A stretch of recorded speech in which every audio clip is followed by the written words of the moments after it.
Untuk membahas kemenangan timnas tadi kita telah terhubung dengan pengamat sepak bola Akmal Marhali. Nah, selamat malam Bung Akmal. Ya, terima kasih sudah bersedia bergabung bersama kami di Berita Satu Malam. Ya, Bung Akmal, Indonesia menang 2-0 dalam pertandingan tadi. Namun bagaimana kualitas permainan kedua tim menurut Anda? Kalau kemarin kan dibilang bahwa ini ya sudah bisa diprediksi begitu ya. Nah, kalau saat ini seperti apa dari pendapat Anda? Yang pertama saya ingin mengucapkan selamat kepada tim nasional Indonesia untuk pertama kalinya lolos ke putaran final Piala Asia U23.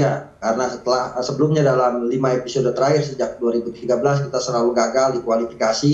Terakhir di tangan Sintayong pada 2022 juga kita gagal karena kita kalah bersaing dengan Australia. Nah, ada keuntungan yang kita miliki saat ini. Yang pertama kita sebagai tuan rumah, kemudian kita dapat undian juga yang tidak begitu berat ya. Walaupun Turkmenistan peringkat FIFA-nya ada di peringkat 138, kita ada di 147, tapi ini kelompok kategori umur. Walaupun Turkmenistan misalnya 2 kali pernah mengalahkan Indonesia untuk kategori U23.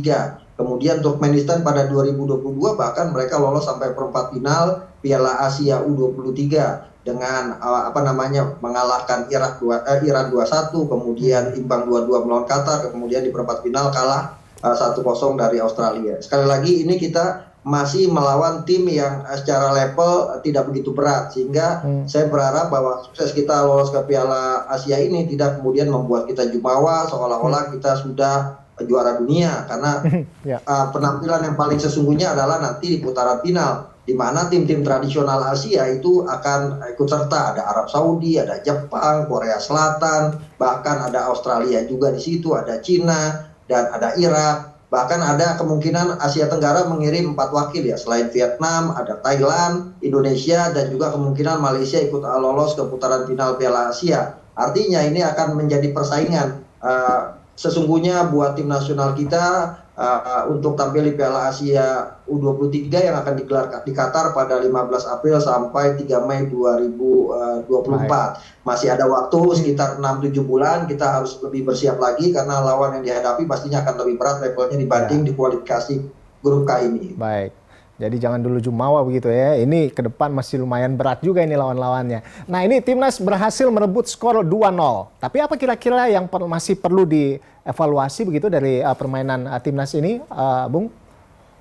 Ya, kalau kita lihat kita punya ball position cukup tinggi ya, 71% berbanding 29% milik Turkmenistan. Kemudian kita punya 16 peluang tapi hanya 7 yang on target. Sementara Turkmenistan hanya punya 3 peluang, 1 on target. Artinya apa? Harusnya kita bisa menang lebih dari 2 gol. Tapi kemudian penyelesaian akhir, eksekusi atau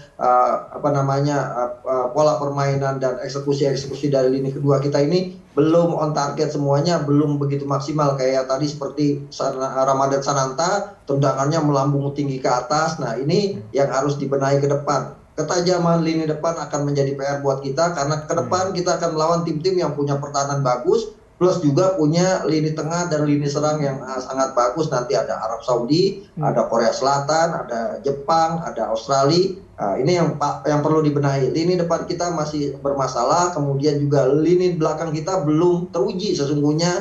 Ketika menang tim 9-0 melawan Cina Taipei, kita menang 2-0 melawan Turkmenistan. Tapi sebagai catatan adalah bahwa sukses ini setidaknya menyamai tim nasional senior yang pada 8 September kemarin di Stadion Gelora Bung Tomo Surabaya menang juga 2-0 melawan Turkmenistan. Nah, ini yang kemudian saya pikir perlu dibenahi, bahwa kita harus lebih siap lagi dan para pemain harus punya motivasi lebih besar lagi di putaran final, karena ini adalah pertandingan sesungguhnya. Karena yang dilihat nanti ke depan adalah siapa yang bisa berprestasi dan meraih trofi tentunya. Walaupun ini berat buat kita, tapi kalau kita bisa bersaing saja di level grup misalnya, ini akan sangat bagus sekali untuk kita bisa bersaing dengan negara-negara besar di kawasan Asia Tenggara. Yang paling penting jangan berpuas diri, dan kita harus berani dan yakin bahwa kita punya kemampuan untuk bisa sukses. Bung Akmal, kalau dari tadi pertandingan tadi, ada nggak pemain gitu yang Anda soroti begitu dari pertandingan tadi, Pak, Bung? Ya, kalau dari pemain, Marcelino menjadi kunci permainan Indonesia. Kemudian Ivan Jenner yang mencetak 1 gol pada menit 40, ini juga menjadi salah satu ya harapan Indonesia ke depan, karena usianya juga masih 21 tahun rata-rata. Nah, ini yang kemudian kita berharap dengan mereka bermain di luar negeri, Marcelino bermain di Belgia, kemudian Ivan Jenner bermain di Belanda, begitu juga ada Elkan Bagot yang bermain di Ipswich Town Inggris, kemudian juga ada Rafael Struijk, mereka bermain di Eropa. Kita berharap mereka makin meningkat kualitasnya sehingga nanti akan menjadi tulang punggung tim nasional kita. Kalau kita bicara sekarang kan udah disebut-sebut ini golden generation-nya sepak bola Indonesia gitu. Tapi jangan kemudian golden generation ini hanya sekedar sebutan tapi tidak berkembang. Karena dulu misalnya Portugal punya golden generation di era Luis Figo tapi tidak bisa berprestasi apa-apa kecuali kemudian akhirnya di eranya Cristiano Ronaldo bisa mereka menjadi juara Piala Eropa. Dan kita berharap bahwa golden generation ini benar-benar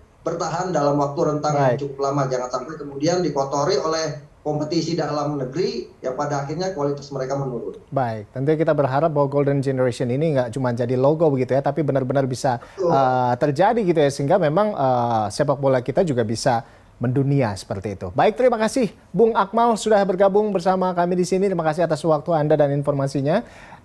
Selamat malam dan salam sehat selalu, salam olahraga.